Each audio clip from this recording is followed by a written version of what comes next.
بام. أنا مبسوط في السعودي والله مبسوط للسعودي ومبسوط لأي دولة عربية تحت وحد، والسعودية أتمنى لها قسما بالله كل خير. لو ما تشوف السعوديين يشتغلوا أناء الليل والنهار، وتشوف أكثر الدول نوما في العالم، نيوزيلندا، هولندا، فنلندا، بريطانيا، استراليا، وتشوف أقلها اليابان والسعودية. يعني اليابان يعملون ليل ونهار، وكذلك الآن السعودية. ليش السعودية أقل نوما؟ ليش؟ لو ما تشوف الازدهار والنهضة والاقتصاد في كل الجوانب، حتى الجانب الزراعي، الصناعي، الاستثمارات في كل مكان ما شاء الله.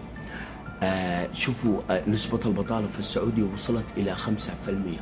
هذا ما يجيش من فراغ، وال5% موجود الفرص، والدليل على كلامي في 12 مليون أو 13 مليون بيشتغلوا في السعودية من مختلف الدول، على رأسهم من 3 مليون. هذا يدل كم يا فرص متاحة.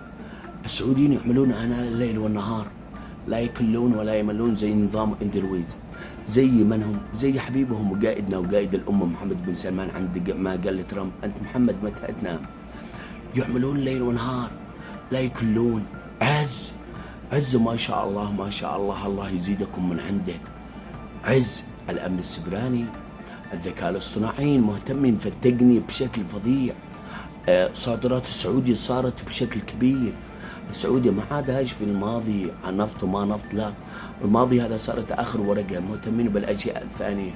شوفوا يا جماعة، هذا الشيء ما يجيش من فراغ، يجي من خطة ومن رؤية، من حنكة، من شعب متعلم مثقف لا يكل. النوم ذا على جنب. تشوفوا الشوارع آناء الليل والنهار ازدحام، من الصباح بدري، من بعد صلاة الفجر الناس يروحون على العمل، كل مكان شيء اجتهاد وياخذون الخبرات. قائد الأمة ضخ للمواطن السعودي، يروح العالم كله ياخذوا التقنية حق العالم كله ويطبقوه هنا. والجانب الجانب الاقتصادي والموضوع الأسلحة وما شابه ذلك، صناعة الأسلحة في كل المختلف الأشياء، مواد كل شيء. السعودية تعمل ليل ونهار في كل شيء، وما بالكم المدن الأفقية والعمودية، الجانب السياحة في كل مكان. عز، عمار أناء الليل والنهار في كل محافظة. تشوف آلاف المشاريع اللي تشتغل أناء الليل والنهار. والآن كل ما أكثرت الشركات صارت الكبيرة العالمية مقراتها في الرياض. هذا ما يجيش من فراغ.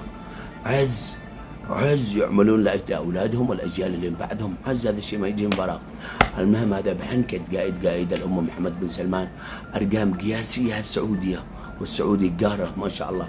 قربت من سعيد صنعاء والعراق ونحن واحد، والسعودية الآن سوريا تحت واحد، والسعودية عز إلى الأمام، شرق أوسط جديد. والسعودي صاحبة الثقل العالمي، كلمة مسموعة في العالم باسرة. عز يا رجال.